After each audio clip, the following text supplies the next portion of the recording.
जिस तरीके से भाषा की मर्यादा खोते जा रहे हैं राजनीतिक पार्टी, खासकर इंडिया अलायंस के हमने रैली में देखा कि प्रधानमंत्री नरेंद्र मोदी जी की स्वर्गीय माता जी के लिए जिस तरीके से अपशब्दों का प्रयोग किया गया, आप कैसे देखती हैं इस देखिए, घटनाक्रम को? ये घटना बहुत ही निंदनीय है, बहुत ही दुर्भाग्यपूर्ण है कि इस तरह से अब पॉलिटिकल मंच से जो इस दुनिया में नहीं है, आदरणीय प्रधानमंत्री जी की स्वर्गीय माता जी, और उनके बारे में इस तरह की बातें, अशोभनीय और अपशब्द बात बोलना निश्चित रूप से हर माँ के लिए और हर एक बच्चों के लिए पीड़ादायक है।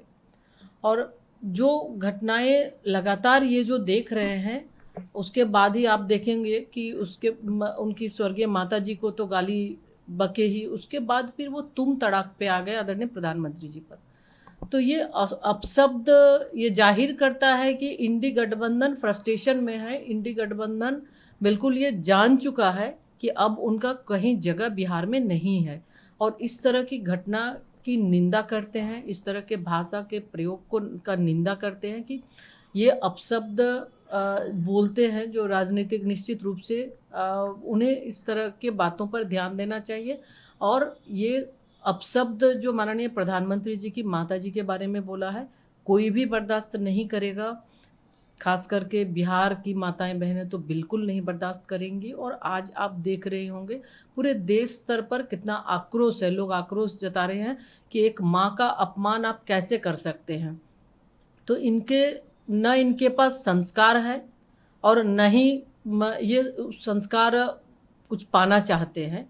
तो जिसलिए इस तरह की बातें वो कह रहे हैं। आज जिन्होंने जन्म दिया आदरणीय प्रधानमंत्री जी को, उनके स्वर्गीय माता जी हीराबेन जी ने, तो निश्चित रूप से आज देश नहीं विश्व में ख्याति आदरणीय प्रधानमंत्री जी की है।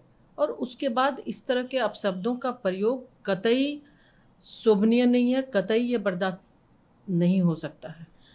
हमने प्रधानमंत्री पहली बार इस विषय पर बोला, हालांकि ये विषय कई दिनों से चल रहा है, वो बहुत काफी भावुक हो गए थे बोलते हुए कि एक हाँ, मैं कांग्रेस और राजद को माफ कर सकता हूँ, लेकिन कोई भी बेटा या कोई भी इस देश का नागरिक हो, कोई भी माँ बहन, जितनी भी माताएं या बहनें हैं, वो नहीं माफ कर सकते इस तरीके के शब्द को प्रयोग करने वाले लोगों के लिए, क्योंकि बिल्कुल, लोग आहत हैं इससे। बिल्कुल, बहुत सही बात है कि सभी लोग, देश के लोग आहत हैं। और कोई भी, ना बेटा कोई सह सकता है माँ के बारे में आप शब्द बोले, ना माँ ही कभी सह सकेंगी, ना हम जैसे बहन सह सकती हैं। तो निश्चित तौर पे जो बातें हुई है, आहत करने वाली बात है। और जिस तरह से कल आदरणीय प्रधानमंत्री जी ने जो कार्यक्रम में एसएचजीज की, हमारी महिला बहनों की वो कार्यक्रम था, उस कार्यक्रम में बहुत ही पीड़ा के साथ उन्होंने, जब उन्होंने ये बात को कहा, तो बिल्कुल असहज हो गए। और हर किसी को इस बात का दुख है, हर किसी को इस बात का मलाल है कि कैसे ये लोग कह सकते हैं और उनके मंच से ये बोले, और उसके बाद भी इन्होंने एक बार भी माफ़ी नहीं मांगा, उनको किसी भी तरह का अफसोस नहीं है। तो ऐसा लगता है कि उन्हें माँ, बहन, बेटी की इज्जत प्रतिष्ठा का कहीं कोई ख्याल नहीं है। उनका तो ये कहना है कि कई लीडर लोगों ने अपने ही लोगों से इस तरीके की भाषा का प्रयोग करा है, वो तो उल्टा आरोप बीजेपी पर ही लगा रही है। देखिए, ये हमेशा से ये उन लोगों का ही इस तरह के काम होते हैं, करतूत होते हैं। और जिनकी बात आज इंडी गठबंधन की बात करें, तो उनको बहुत ज़्यादा शायद माँ के सम्मान के बारे में उन्हें नहीं पता है, माँ क्या चीज़ है। इस बार बिहार की जनता, हमारी जो बहन बेटियां हैं, माँ है, इस बार उनको इसका करारा जवाब देंगे कि अगर माँ का अपमान आप करते हैं तो उसका क्या जवाब होना चाहिए। ये बहुत समय ये हास्यास्पद लगता है कि कैसे इन सारे बातों को बोलते हैं, क्योंकि इनको क्या संबंध क्या होता है, रिलेशन क्या होता है, शायद इन्हें नहीं पता है कि एक माँ बेटे का क्या संबंध होता है। ये आज हम हिंदुस्तान में हैं, ये हमारी संस्कृति, हमारी मिट्टी में है। हम धरती को भी माता कहते हैं, और फिर जो जन्म देने वाली हमारी माता है, उसका अपमान लोग कैसे सह सकता है। तो इसलिए इसका करारा जवाब बिहार की जनता इनको देने वाली है। लेकिन इस पूरे अभी देखा पार्लियामेंट में पूरा सेशन वॉश आउट हो गया, लगातार एसआईआर का मुद्दा उठाते रहे, प्रोटेस्ट करते रहे। अब इंडिया अलायंस ने लगातार वोटर अधिकार यात्रा निकाली, राहुल गांधी कह रहे हैं, तेजस्वी यादव कह रहे हैं वोट चोर गद्दी छोड़, इस तरीके के नारे लग रहे हैं। आपको क्या लगता है कि इसका प्रभाव पड़ेगा आने वाले चुनाव में? जो जनता को ये कहा जा रहा है कि अभी तो आपका वोट चोरी किया जा रहा है, आने वाले दिनों में आपका लैंड भी चोरी कर लिया जाएगा, आपके अधिकार छीन लिए जाएंगे, इन सब का असर पड़ेगा? एक जो नैरेटिव गढ़ी जा रही है उसका असर होगा क्या? देखिए, इसके बारे में जो एसआईआर का मुद्दा है, आप भी जान रही हैं, पूरा सभी लोग जाने कि कैसे चुनाव आयोग की ओर से भी बताया गया सारी बातों को, प्रूफ के साथ उनको बुलाया गया तो उन्होंने कोई भी प्रूफ नहीं दिया। और बिल्कुल स्पष्ट है कि एसआईआर में तो हर एक लोगों का, चाहे अगर बाहर भी रहने वाले हैं, जो चुनाव आयोग का उस दिन मीडिया ब्रीफिंग में जो सारी चीज़ों को उन्होंने कहा कि बाहर भी रहने वाले लोग हैं तो या तो व्हाट्सएप के ज़रिए या ईमेल के ज़रिए हर किसी स्तर पर वो दे सकते हैं। और कहीं भी एसआईआर कोई मुद्दा नहीं है, ये देख रहे हैं कि इनकी हार निश्चित है, इंडी गठबंधन की हार निश्चित है, जिसके वजह से आज ये लोग खिसियानी बिल्ली खंबा नोचे। तो यही हाल हो गया है कि अनर्गल बयान, झूठा आरोप, ये इनकी आदत में हो गई है।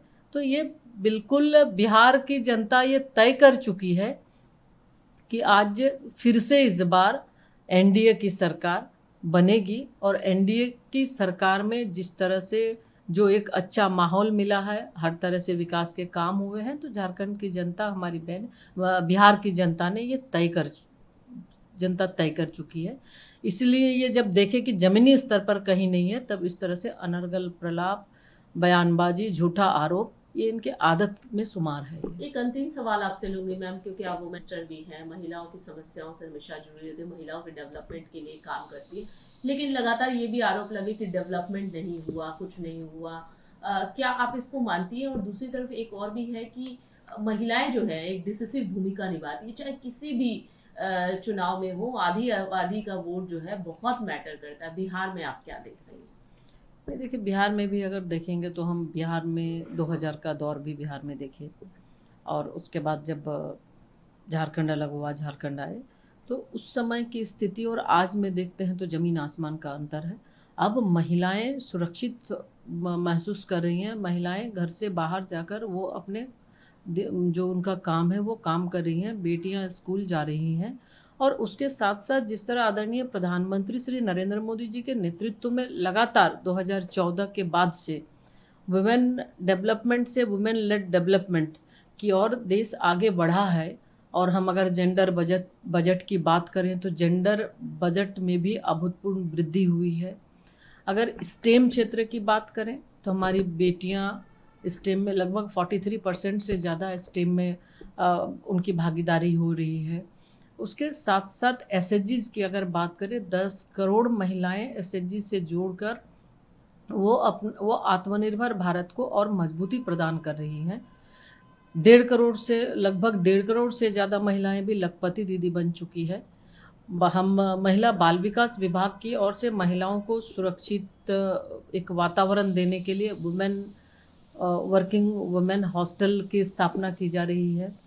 आंगनवाड़ी केंद्रों के माध्यम से जो हमारी महिलाएं हैं, जो छोटे बच्चे हैं, एडोलसेंट गर्ल्स हैं या फिर प्रेग्नेंट लेडी, लैक्टेटिंग मदर, उनके लिए पोषण की सुविधा।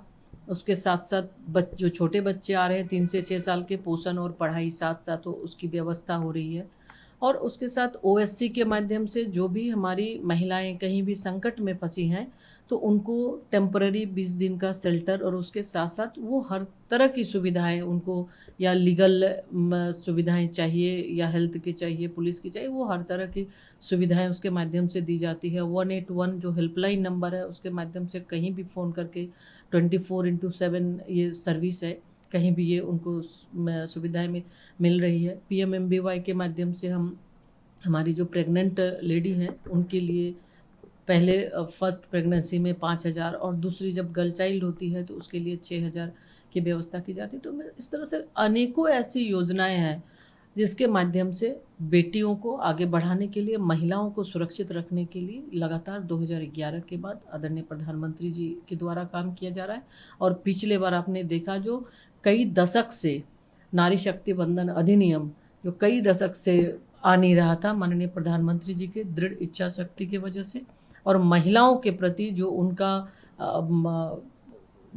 आगे बढ़ाने का जो दृढ़ निश्चय है, उसी का नतीजा है कि लोकसभा और राज्यसभा के स्तर से नारी शक्ति वंदन अधिनियम बिल भी पास हुआ कि अब डिसीजन हमारी महिलाएं जो महिलाओं के नेतृत्व में विकास की बात करते हैं या डिसीजन मेकिंग में हमारी महिलाओं की भागीदारी हो, तो अब लोकसभा और राज्यसभा विधानसभाओं में भी अब महिलाएं आगे बढ़कर काम करेंगी। तो आपको लगता है यही वजह अब नारी शक्ति ज्यादा से ज्यादा वोट भी दे रही हैं, उनकी भूमिका जो है डिसिसिव हो रही है और आने वाले चुनाव में भी होगा उसका इम्पैक्ट दिखेगा? बिल्कुल, आप देख रहे होंगे अगर चुनाव की कई चुनाव अगर आप देखेंगे 14 के बाद के चुनाव में, तो महिलाओं की भूमिका बहुत ही ज़्यादा बढ़ी है और हर एक जगह चाहे सुरक्षा हो, संरक्षा हो या फिर आत्मनिर्भर बनाने की बात हो, हर जगह महिलाओं को काफ़ी सरकार के माध्यम से काफ़ी सहयोग मिल रहा है।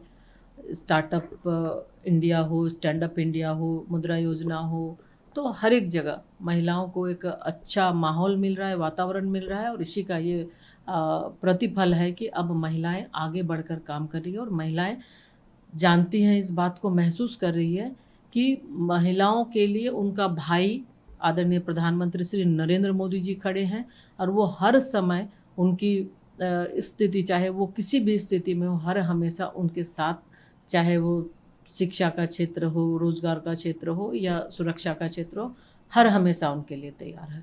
तो लोगों का विश्वास, लोगों का भरोसा आदरणीय प्रधानमंत्री जी पर है और उनकी बहन का, खास करके बहनों का भरोसा कि उनके भाई खड़े हैं, किसी भी स्थिति में वो मदद के लिए तैयार हो।